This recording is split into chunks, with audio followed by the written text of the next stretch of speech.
Ассаламу алейкум туғандар, жақсыңарбы. Мен азыр могу Шопокова көчөсүндө турам. Бул билесиңер, жакында эле бүткөн, былтыр күзүндө бүткөн көчө, тротуарлар.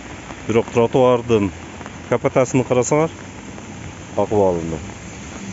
Ким жасаган ушу тротуарды? Ушу тротуар ушундай болуш керекпи? Карасаңар, кыйшык, тегиз эмес.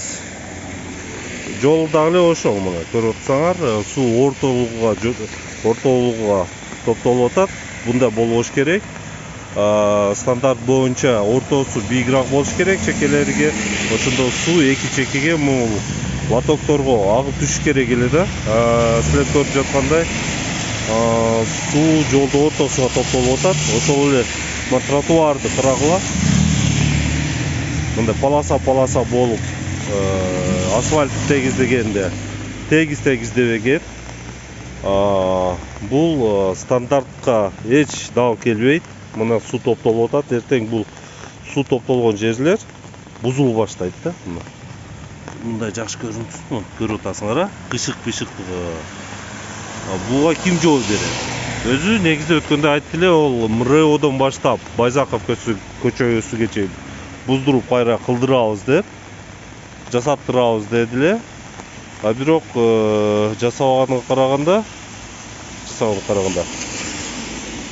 эптеп сүйлөшүп алган окшойт. Мен угушум боюнча бул жолду жасаган фирманын ээси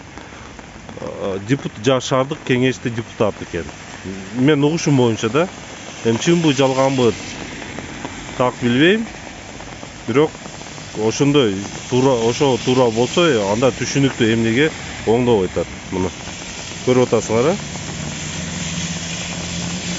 тротуар мына. Бул кичине эле жери. Аягы чейин барсак, бардак көрсөк болот.